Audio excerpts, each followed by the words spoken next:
Hello बच्चों, welcome to the chemistry concept again in alkali metal alkaline earth metals यानी कि S block chapter में alkali metal की जो सारी इंफॉर्मेशन है चैप्टर में वो हो गई।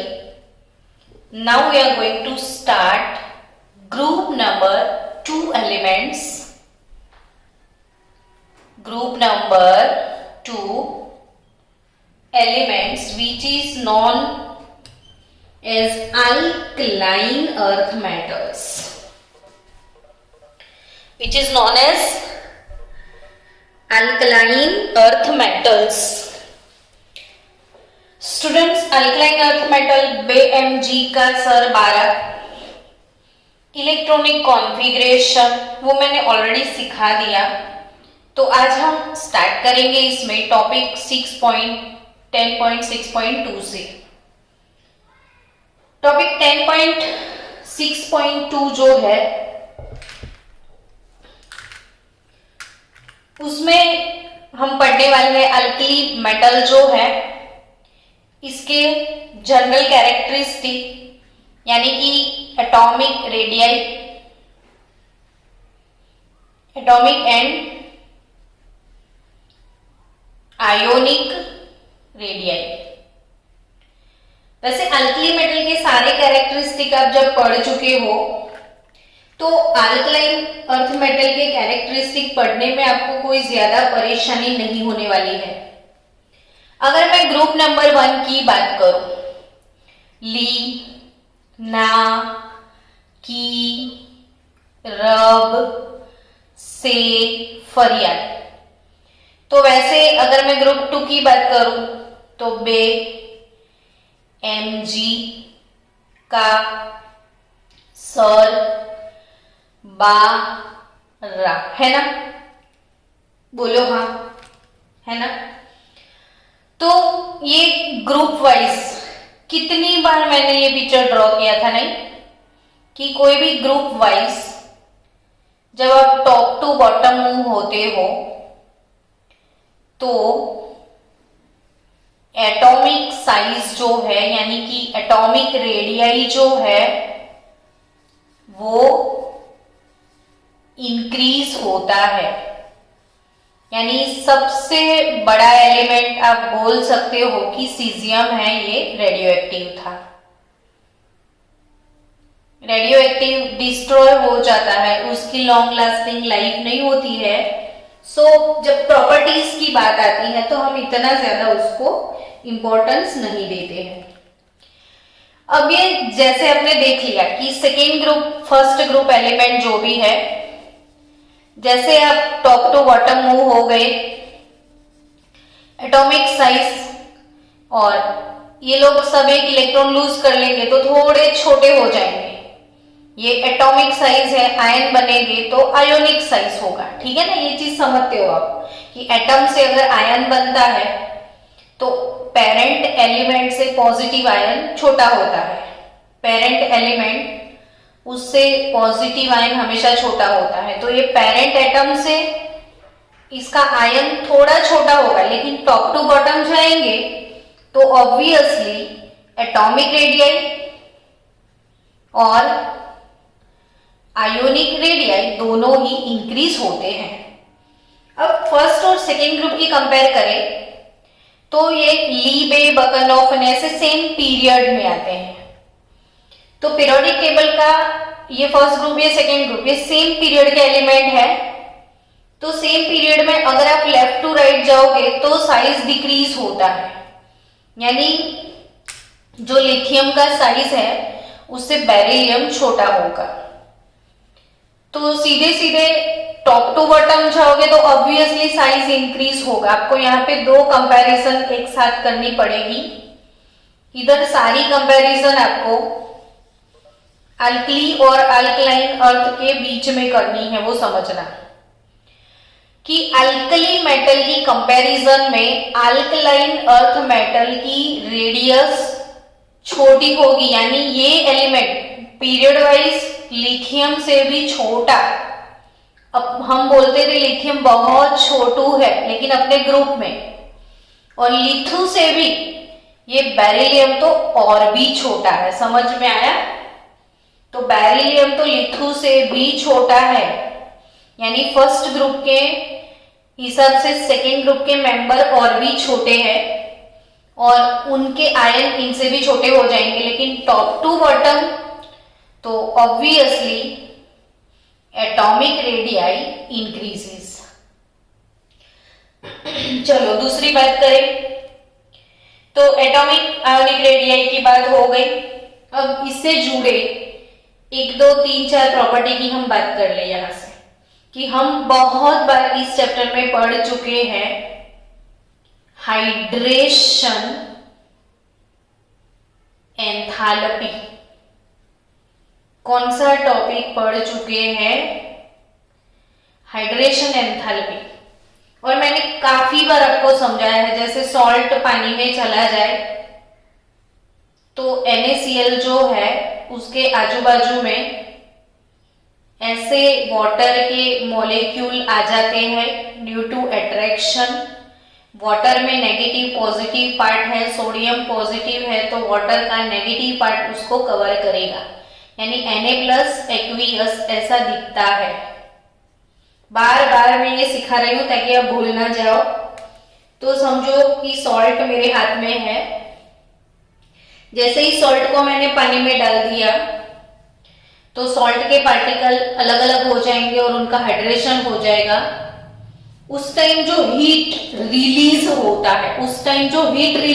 है उसे हाइड्रेशन एंथैल्पी बोलते हैं। और हम कब से पढ़ा रहे हैं आपको कि जिनका साइज बहुत छोटा होता है इनका हाइड्रेशन एंथैल्पी मैक्सिमम होता है। अब तक अगर ये आपको याद नहीं है तो फिर से याद कर लो, छोटू साइज मैक्सिमम हाइड्रेशन एंथैल्पी। सबसे छोटू लिथु है तो लिथु का हाइड्रेशन एंथैल्पी बहुत ज्यादा है, लिथियम का हाइड्रेशन एंथैल्पी मैक्सिमम है। तो अब तो इनसे भी छोटे हैं ना ये लोग, तो फर्स्ट ग्रुप की कंपैरिजन में second group alkaline earth metal की हाइड्रेशन एंथैल्पी फर्स्ट ग्रुप की कंपैरिजन में इनकी हाइड्रेशन एंथैल्पी ज्यादा होगी। ठीक है, सेकेंड कॉमन लॉजिक अप्लाई करो ना, साइज छोटा तो मोर हाइड्रेशन एंथैल्पी। चलो अब टॉप टू बॉटम जाओगे तो साइज इंक्रीज हुआ, यस और नॉट? तो आप बोलोगे यस। देखो साइज इंक्रीज हुआ, इसका साइज डिक्रीज है। बीच में प्रोटॉन होते हैं, ऑर्बिट में इलेक्ट्रॉन होते हैं। प्रोटॉन पॉजिटिव होते हैं, इलेक्ट्रॉन नेगेटिव होते हैं। पॉजिटिव नेगेटिव के बीच में अट्रैक्शन होता है, और वो अट्रैक्शन को तोड़ने के लिए हमें एनर्जी देना पड़ता है। समझो फिर से, पॉजिटिव नेगेटिव इलेक्ट्रॉन और सेंटर के बीच में अट्रैक्शन होगा। उस अट्रैक्शन को तोड़ने के लिए हीट या एनर्जी सप्लाई करेंगे, और ये अट्रैक्शन को तोड़ देंगे तो इलेक्ट्रॉन खुद ब खुद बाहर निकल आएगा। तो इलेक्ट्रॉन को रिमूव करने के लिए, फिर से ध्यान से सुनो, आज तो पक्के से नींद में भी आपको समझ में आना चाहिए कि कोई गैसियस मेटल है, उसका मैंने इलेक्ट्रॉन रिमूव कर दिया तो वो पॉजिटिव आयन बन जाएगा। फिर से सुनो, कोई गैसियस मेटल है, इसका मैंने इलेक्ट्रॉन रिमूव कर दिया तो वो पॉजिटिव आयन बन जाएगा। और इलेक्ट्रॉन रिमूव करने के लिए जो एनर्जी सप्लाई करते हैं इसे हम बोलते हैं आयोनाइजेशन एंथैल्पी। देखो ये हम थर्ड चैप्टर में पढ़े थे, अब तो सुन सुन के पक चुके होंगे ना आप, और अभी भी आपको पी ब्लॉक में पकाएंगे, फिर और भी पी ब्लॉक है, डी ब्लॉक है, एफ ब्लॉक है। और तब तक अगर आप आयोनाइजेशन एंथैल्पी प्रिपेयर नहीं कर पाए तो आप खुद ही सोचना कि आप कहाँ पे हो। चलो फिर से लास्ट टाइम वन मोर, एक बार ये फिर से समझा दूं कि ये न्यूक्लियस, न्यूक्लियस के बीच में प्रोटॉन, ऑर्बिट में होता है electron. Proton positive, electron negative, दोनों के बीच में अट्रैक्शन होता है और वो अट्रैक्शन को तोड़ने के लिए जो एनर्जी देते हैं उसे बोलते हैं ionisation enthalpy, symbol delta H, और आयोनाइजेशन है इसीलिए छोटा आई। तो आयोनाइजेशन एंथैल्पी का डेफिनेशन कि the minimum energy required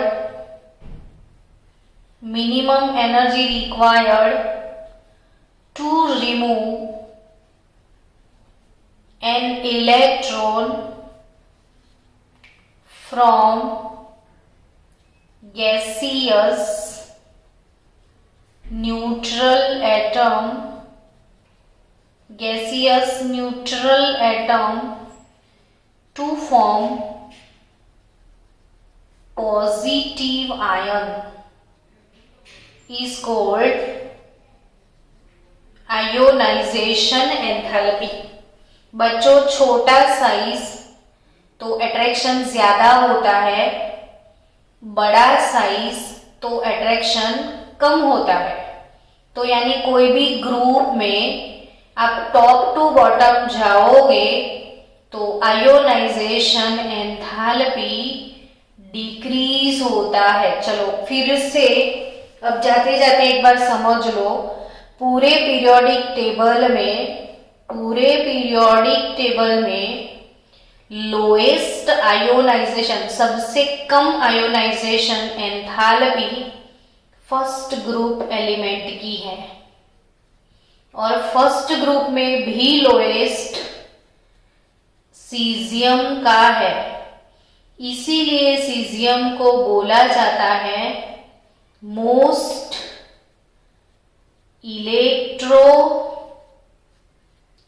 positive element. Caesium को क्या बोला जाता है? Most electropositive element. Caesium is most electropositive element in whole periodic table. चलो अब ग्रुप 1 और ग्रुप 2 की कंपेयर करोगे तो ग्रुप 1 का लिथियम और ग्रुप 2 का बेरिलियम, लिथु से भी बेरू छोटा है, तो obviously ionisation enthalpy of second group element, ionisation enthalpy of second group element greater than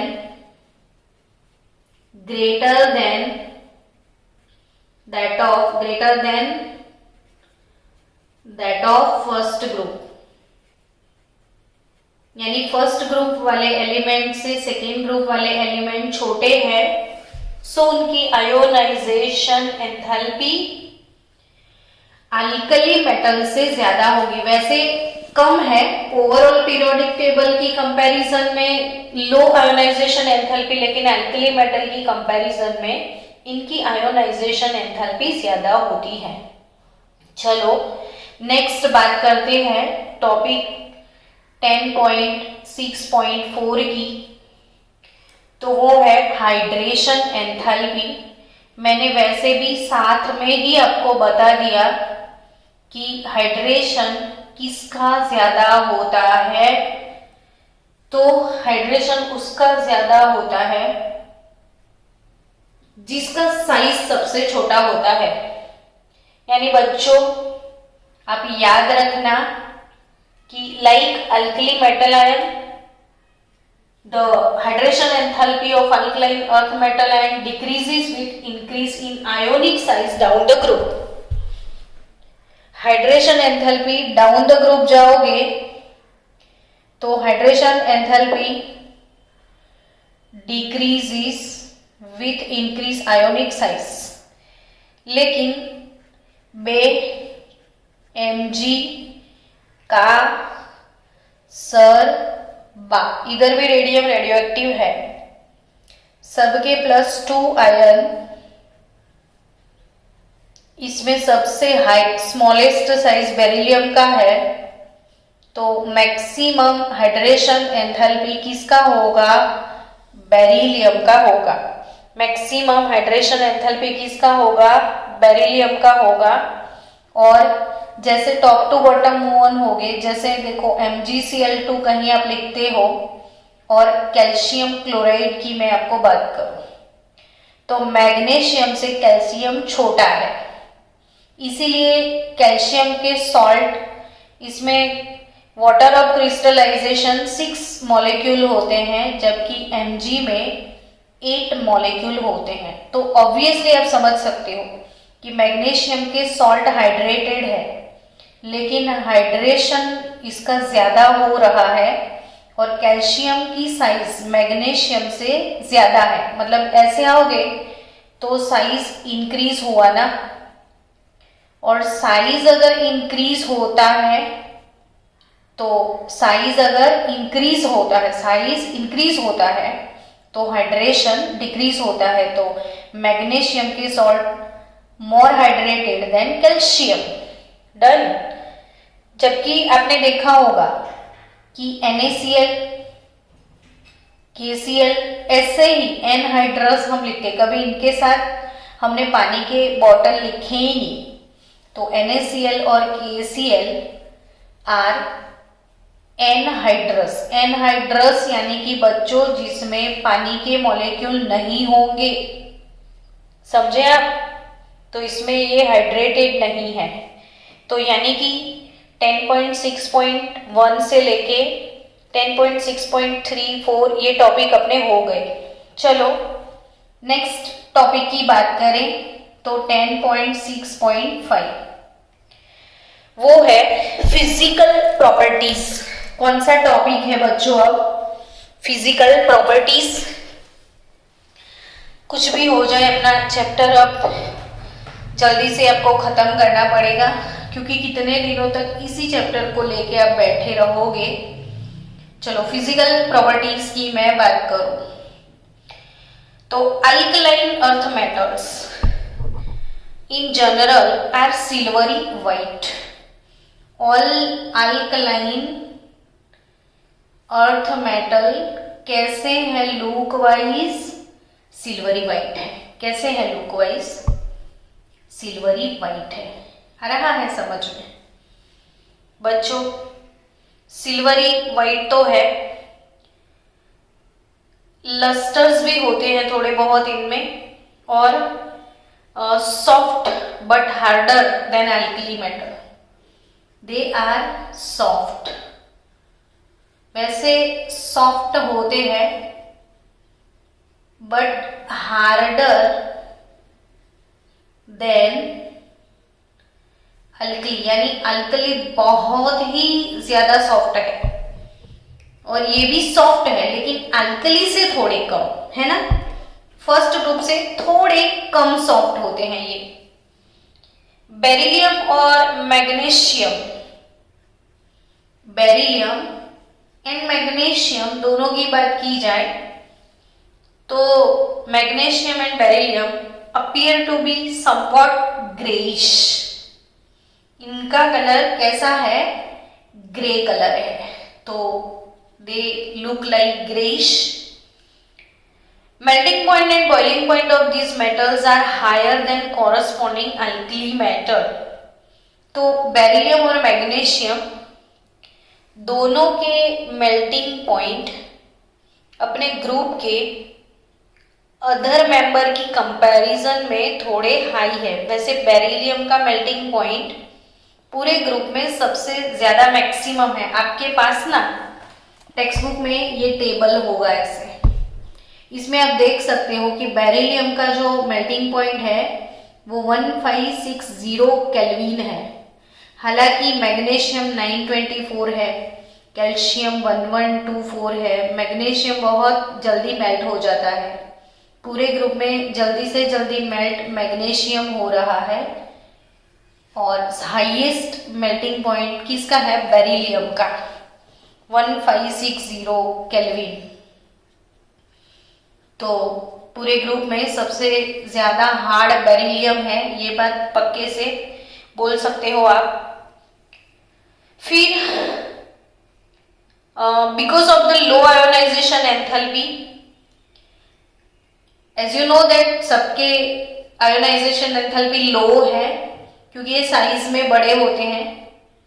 first group वाले सबसे बड़े, इनसे थोड़े छोटे सेकेंड ग्रुप वाले, लेकिन ओवरऑल पीरियोडिक टेबल की कंपैरिजन में ये लोग बिग इन साइज, और जिनका साइज बड़ा होता है उनका अट्रैक्शन कम हो जाता है, तो आयोनाइजेशन एंथैल्पी इनकी कम है अदर मेंबर्स की कंपैरिजन में। तो ionisation enthalpies are less, so they called electropositive element, so they are called electropositive element. जो इलेक्ट्रॉन को इजीली रिमूव करेगा इनको इलेक्ट्रोपॉजिटिव एलिमेंट्स बोला जाता है। अब तो मत भूलना, पूरा थर्ड चैप्टर रिवाइज हो गया। इलेक्ट्रोपॉजिटिव वो लोग होते हैं जो लोग जल्दी से इलेक्ट्रॉन को फेंक देते हैं। फिर से सुनो ध्यान से, पूरे पीरियोडिक टेबल में highest electropositive character first group का है।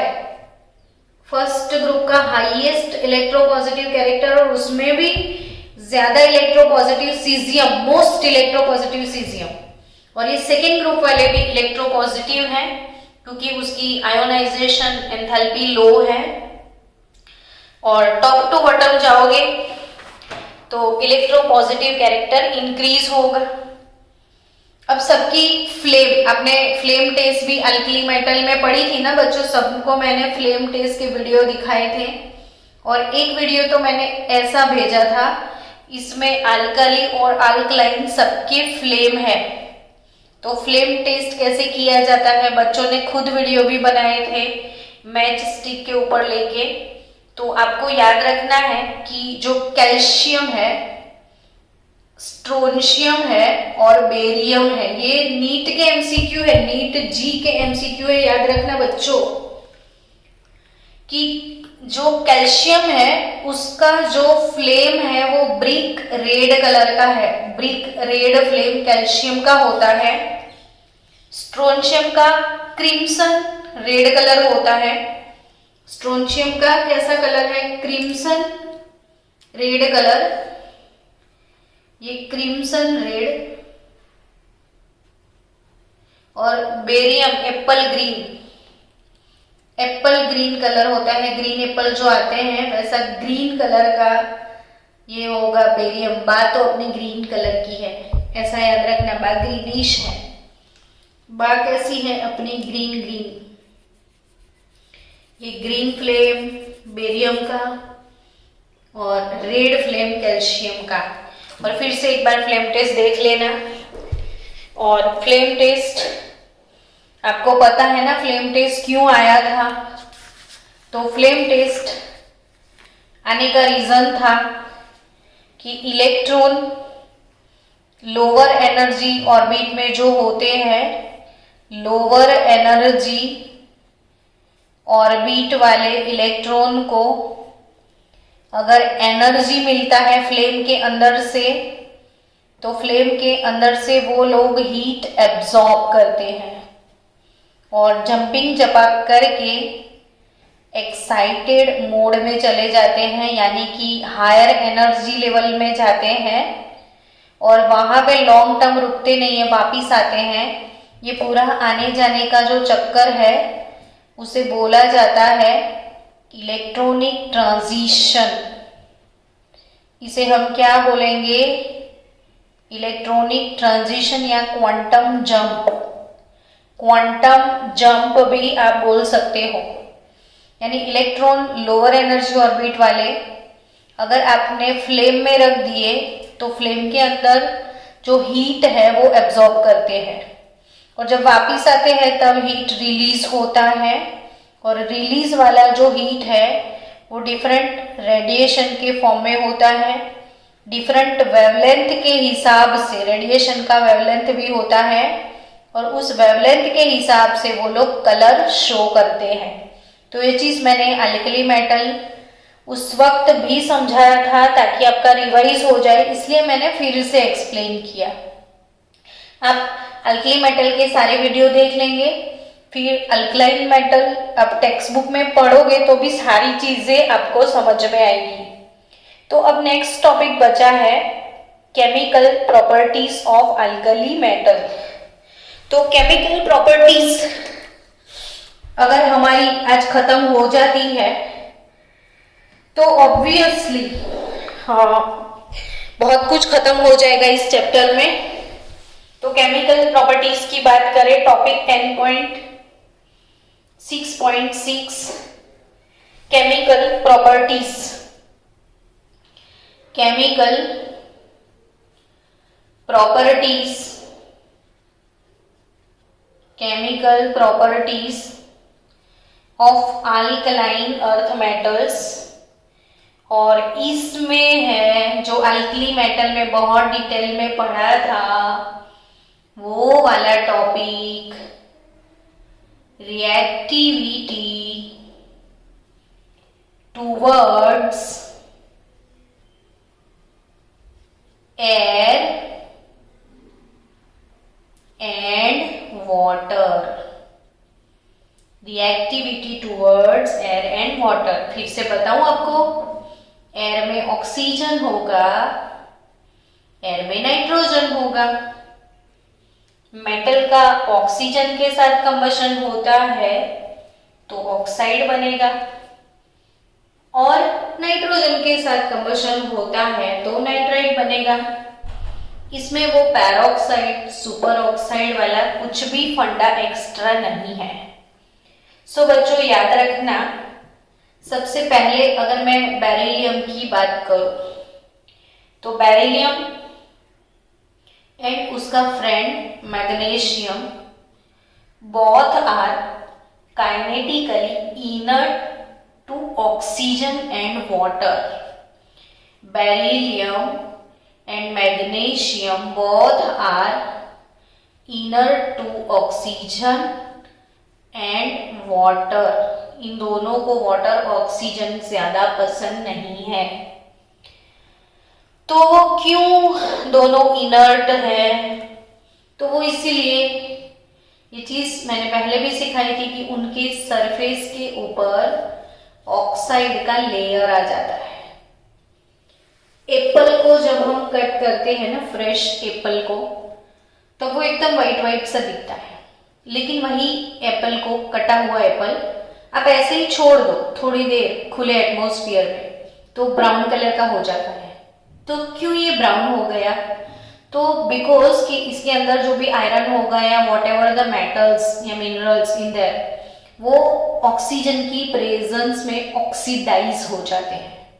बच्चों इससे मैं एक आपको एडवाइस दे रही हूँ कि जब भी आप फ्रूट जूस निकालें, बहुत लोगों को ऐसी आदत है कि कोई जूस बनाया, फ्रूट जूस बनाया, तो वो फ्रीज में रख देते हैं ठंडा होने के लिए, फिर बाद में पीते हैं, तो वो आपके लिए वेस्ट हो गया।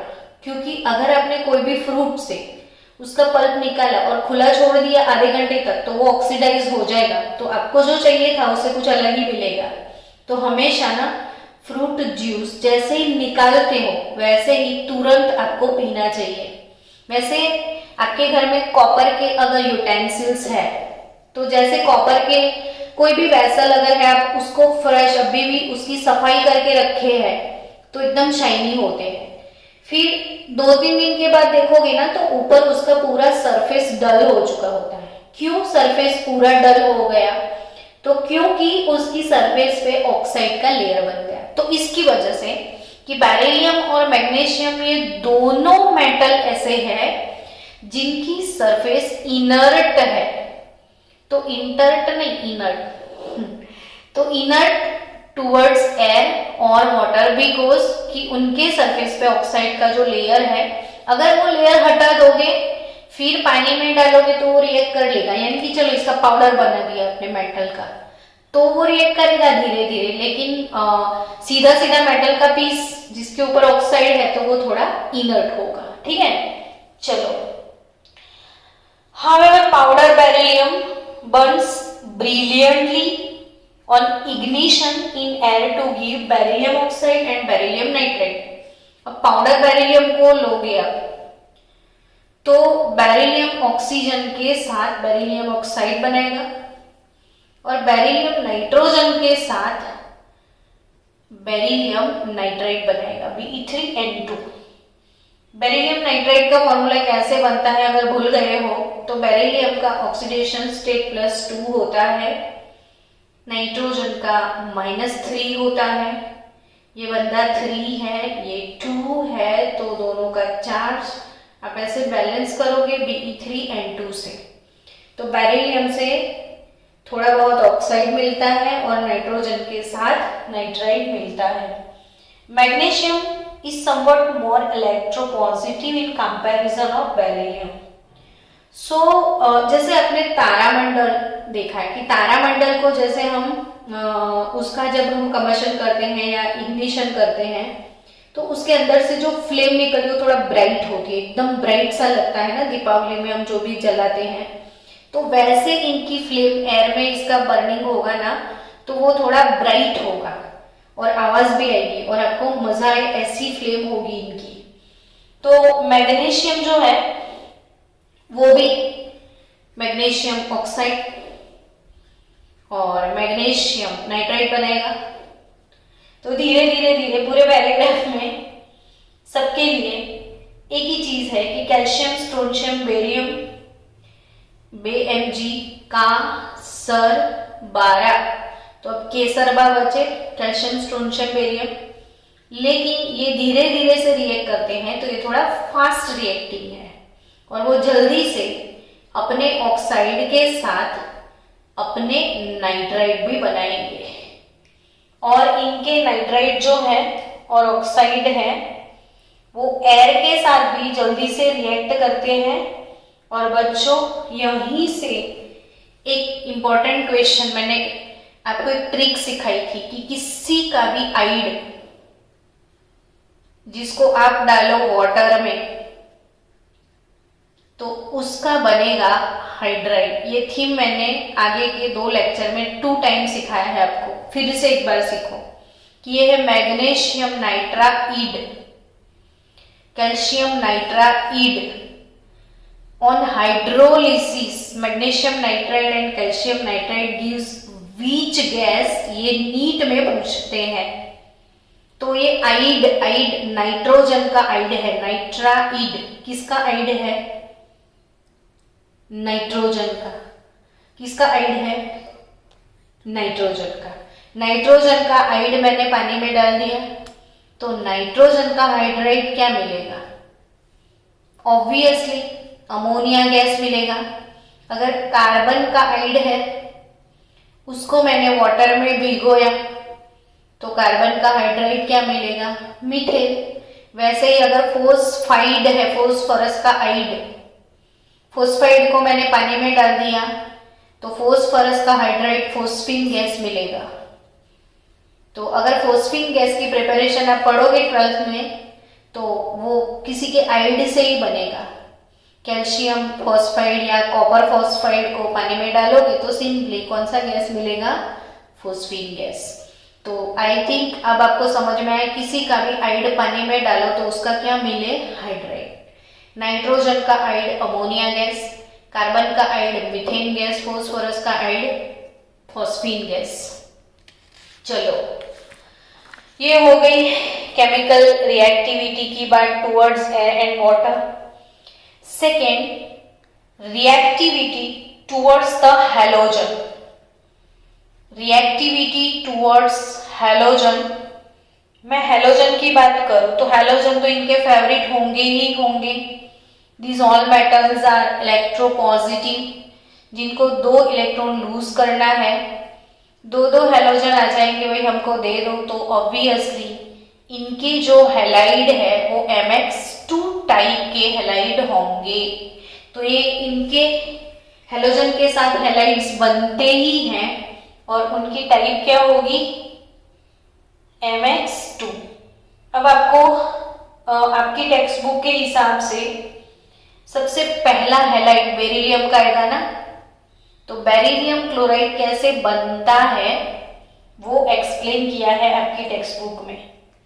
तो इसके लिए आपको याद रखना है इक्वेशन कि अमोनियम NH4